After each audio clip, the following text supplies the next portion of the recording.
Hello and welcome back to another Betting Bankers live stream. We're here to discuss all things sports gambling related with a focus on soccer, horse racing, NFL and NBA. We share our bets before the event starts and then we monitor the progress as the action happens. Let's get cheering on those winners and making some money.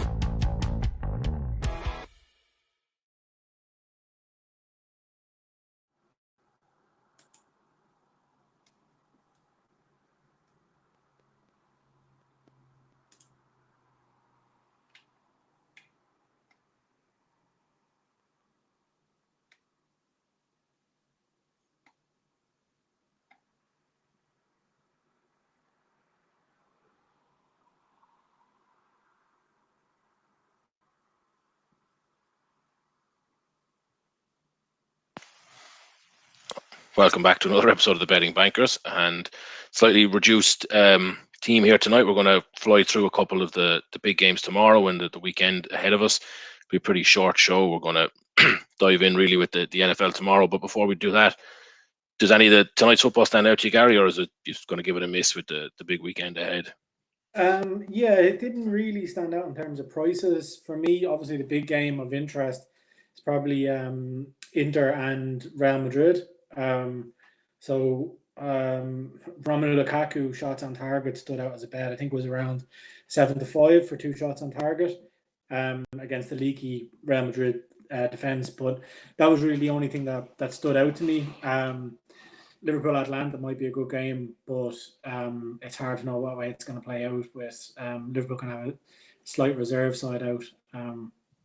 But yeah, no. What as we came on the air, Madrid just scored, so Inter are actually trailing now. So really? bit of pressure on Lukaku to get those shots. Yeah, it's always good when you have that bet done. Yeah. We'll just dive into the NFL. So just kick it off. There's a couple of early kickoffs tomorrow, as is traditional. So you've got your eyes on a couple of bets for those. Thanksgiving Thursday. Really looking forward to now. Look forward to every year. So we're down to 2 games as opposed to the normal 3, with the Steelers Ravens being cancelled. But looking at the first game, which is the Lions and Texans. So went through that game today. The Lions defense are really bad against the run, so kind of focused all my attention on that. They've given up 70 touchdowns against the rush this season, average around 140 yards. I think it's 139 yards per game against the rush. So focusing on that, my bets for tomorrow are going to be the 2 Texans running backs. So unfortunately, David Johnson's out injured, but CJ Prosise and Duke Johnson, I'll back both of those. Duke Johnson is 13-10 and Prosise is 6-1. So had a bit of a mouthful while he's at it. Yeah, they're a bit of a tongue twister, but yeah, they're the two that I fancy. I said just purely the lines against the rush seem to be pretty bad, so be looking at those. Have you looked at anything in those games? I was debating not any of the player props, but I was debating taking the Texans in the Super Contest. But I have an awful tradition or an awful habit of being decimated in the early games in either that or the 5 scorer. So I'm thinking to just leave it off, because I mean 3 seems it's one of those ones that we talked about last week and we've said it a few times. 3 seems kind of on the generous side. I would have expected like 5 or 6. So then when you see it, you're so wrong. You think, okay, I must be missing something. And then for the early kickoff or the early game, I think I'm just going to leave it by, because we'll be sitting here at 7:00 tomorrow evening and I'm already 0 for 1. I just can't really face it. So yeah, no, I said that bet I like. And the Duke Johnson. So Duke Johnson, it's a tongue twister to get out. He is, and you have to say the Duke bit because there's 2 Johnsons in him. But he his over is 50.5 yards tomorrow, which, Joe, for a starting running back against a team that's given up 139 yards a game, should be a banker.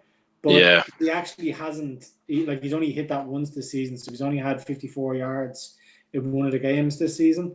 So that's why I've kind of gone for the anytime touchdown market instead of it's a save for 1. But that did stick out as being something that he could have it in the first half. Do you know that way?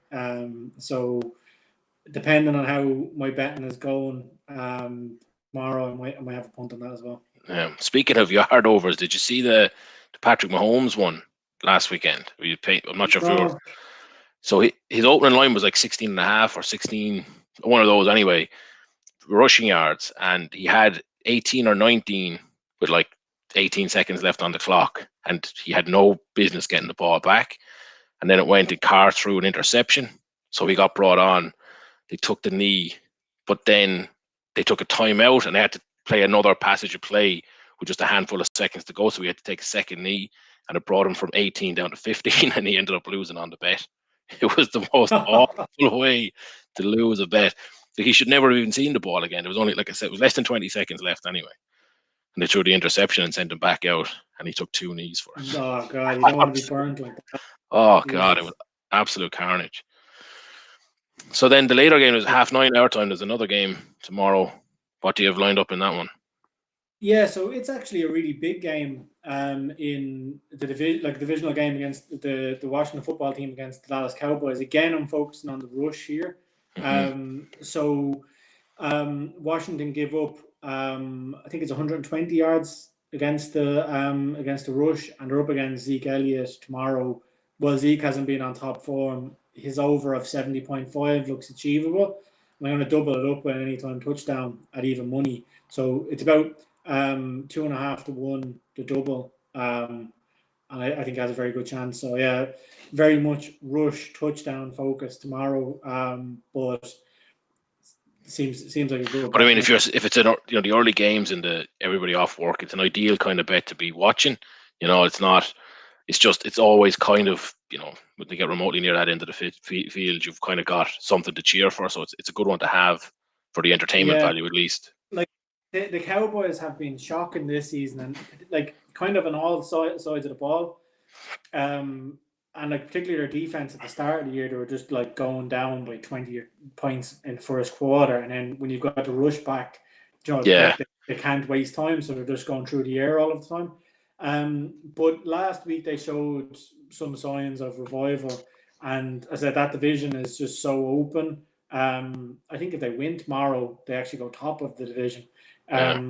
With like a 4-8 record or something like that, 4-7 record. So it's like me winning my fantasy division last year. It was a travesty. Yeah, exactly. Yeah, and then going on to win it. So I for interest looked up what they were on the exchange, and they were 250 to 1 on the exchange on Sunday to win the Super Bowl. Now I don't think they'll win the Super Bowl, but like in that division, they could very easily qualify for the playoffs, and then anything can happen in the playoffs. So I'm not saying that it's a banker or whatever, but for a back and lay strategy, they could be if you're getting a 250 or 300 to 1 on them on the exchange, you could probably lay them off at 15, 20 to 1. I was going to say 2 wins and they could be inside 100 to 1. Yeah. So, but I do think that they have the potential to kind of explode a bit, and I'm hoping tomorrow is kind of the breakout day for Elliott. I think it's his first season in the NFL that he hasn't reached one game with over 100 yards. Wow. So that's why his over of 70.5 yards.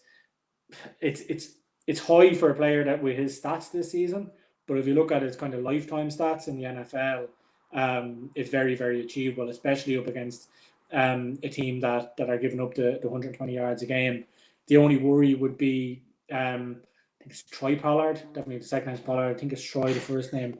The backup running back, he's been getting a bit of the ball recently, so you don't want him to rob the yards. But they're the two bets that I have. As I said, the two Texans running backs.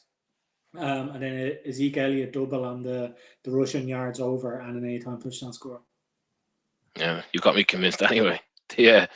The other game we've picked out here is the Raiders Falcons one. It's obviously on Sunday, but I mentioned to you earlier I kind of fancied it as an overs bet, but then I started to look into it and there wasn't a huge amount to back that up really. But I might stick with it. You're going to get those feelings about a game. I think the Raiders certainly have the potential to go high score, concede and score high. But I mean, 55 is there. I think I'll probably take that. I'm not sure if you've got any thoughts on that particular one. Like, I think it could be it definitely could be a shootout, but my only thing is the Falcons are my worst team to back with or against. Anytime I put Right. in any sort of bet, it never comes in. I think they're kind of a Jekyll and Hyde team. Yeah. So as a rule, I stay away from Falcons games, but I could see it being a shootout, as I said. So I wouldn't put you off a bet. Yeah. Was it There's enough. 55 the over? Yeah, 55. Yeah. So Yeah, it might be a little high. I think yeah, the shootout is 52. kind of priced in there already. Yeah, 52. You'd be like, oh yeah, I'll take it. But 55 is just a little high, but it could definitely come off. Yeah, I think for the time as well, like the 6 p.m. GMT time on Sunday as well, it's just a nice, easy one to watch and back the over. So I'll be taking that as well. That's another one. I mean, the -3 on the radar seems like another tempting line for the super contest. But again, I've been caught rotten with a few of those the last 2 weeks. I've been in atrocious picking form, but it does stand out as a very achievable one. Yeah, it does. But it depends what Falcons show up. If the Falcons of last week show up, then it's a gimme. But like if they turn up on their A game, with the threat they have with like Julio Jones, Gage, and the others, like they've got a very explosive offense. So I think that yeah, like it really depends what Falcons show Yeah, up. I think I'll leave them out and I'll take the overs there because, like you said, there's high scoring. It seems like a much safer bet in that one than the handicap. Well, moving away from the NFL, there's a couple of uh, regular football soccer games who got picked out as well. So maybe we'll start chronologically with Palace Newcastle on Friday. That'll be one of the cornerstones of our weekly bet along. So you've had a look at that one, have you? Yeah, so I mean, again, speaking of Jekyll and Hyde, it's two Jekyll and Hyde teams, so it's hard really to be Yeah. confident of anything. Um, like Newcastle have lost their last two, one win in their last five. It's not really that great. I think Palace or something similar. They've got two wins in their last six, and have lost back-to-back games as well. So, like, they're not two teams in form. The draw is priced up to 23-10. And particularly, I don't know whether you saw the news today with Zaha testing positive for COVID. So Okay. Zaha being out, I think I'll back the draw. Okay. Yeah, it's funny that you picked the draw there because actually the next one we've got picked out for tomorrow or for Friday is Chievo Lecce. And obviously, anyone who's watching the show for a while will know that those Serie B games have been our kind of goals, is where we go with those. But this season, it's been an absolute drought over there. So I looked at it, and Lecce now they're kind of holding up their end of the deal. I think they've scored 20 goals in the first 8 games, or the only 8 games of this season.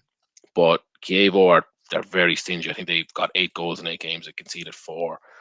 So when I looked at it a bit more, you see the kind of high scoring away team travels to the stingy home team, and I think it could be a very low scoring 0-0 or 1-0 type of game. And then we looked at it, and it's definitely a topic that we touched on last week that Chievo are 13-8 and Lecce are 7-4. And I'm not sure why Chievo are favourites, but they are slight favourites. And then the draw is 21-10. And you're like, the bookies can't separate these two teams, but yet the draw is the noticeably biggest odds. So I think I'm going to take the draw there as well myself. So that's actually a pretty tasty draw double that we might have on lined up for us on Friday. Yeah, I'd be interested. I'll actually check it here what the unders is in the Newcastle game, because like the two teams don't score that much, so that might be an angle at it as well. But I'm happy, like 23-10 for the draw. It seems like decent value. Yeah. While you're checking that, then we can jump to the Saturday games. There's another Premier League match that you've kind of picked out as your first match of the weekend, Brighton Liverpool. Yeah, so it's a little bit from left field. Obviously, Liverpool being Premier League champions and Brighton haven't been in the greatest of form, but I just think like Liverpool are obviously playing tonight against Atalanta. They're going to they have kind of half a team out, but they do have their older players in there. And they obviously played on Sunday as well against Leicester.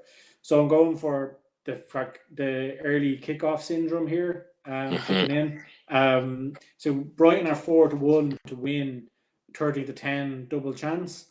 So I think either of those are a good bet.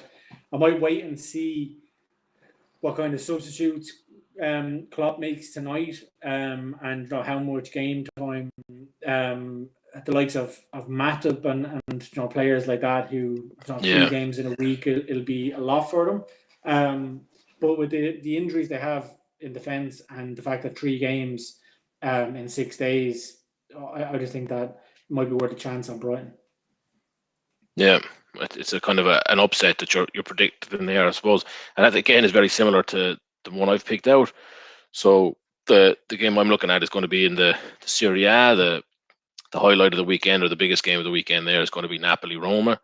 It's a funny one for Napoli, and we'd mentioned with the tragic news of Maradona's passing and no fans being able to go. And this event has happened kind of wedged between 2 huge home games for Napoli. They had Milan obviously last weekend, and Roma coming to visit this weekend. And the one last weekend we discussed it, and we had a few wires crossed on the show last week when we discussed that segment. But Napoli were favourites for that game.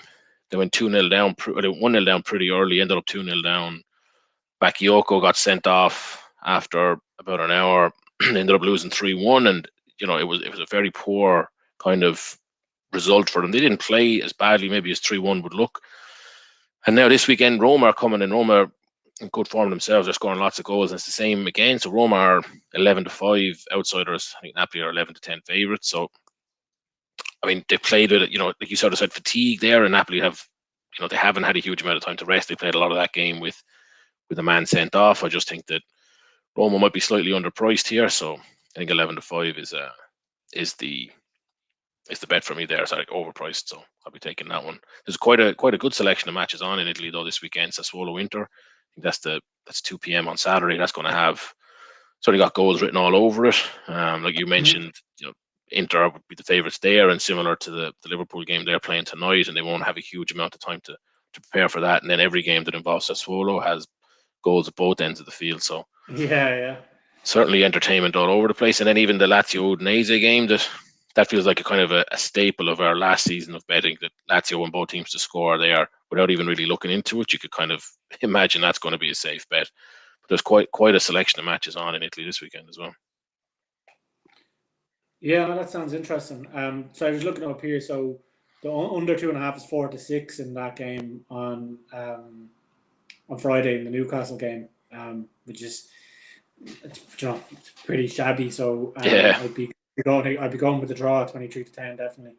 But yeah, it'd be interesting to see how the Maradona news goes down, and what kind of tribute they do to him, because I saw just on the news today, actually, before we joined here, that there was like flares being lit in the street in Naples. Like, we were in Naples a year and a half ago for the Arsenal Napoli quarterfinal in Europa League, and like the affection that they have for him after being there for the 7 years, he made a massive impression.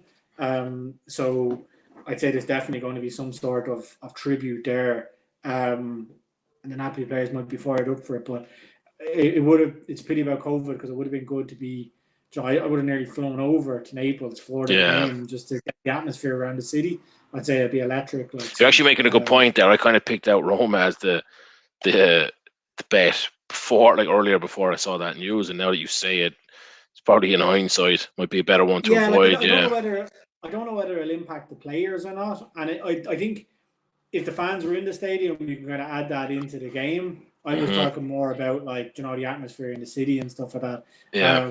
But it might have died down by then. They'll be doing their mourning over the next couple of days, kind of thing. So. Yeah. Maybe Lazio, both teams to score and Lazio to win might be the safer option then, with that being out there. Yeah. All right. Well, we'll wrap it up here tonight. Like we said, it was going to be a short and sweet one just to get the sort of schedule out there for Friday, and we'll be back at the normal time with the normal gang on Friday for the full bet along action with there's quite a good selection of games actually on. So we ran through the Premier League and Serie B, but there's matches from Spain, Germany, the Netherlands, and the lower divisions in the UK as well, which we'll be all over them. I think it's FA Cup weekend, isn't it? Yeah, it is indeed. So the long journey to Wembley begins for these teams anyway. So, right. Well, look, thanks for tuning in, and we will see you on Friday.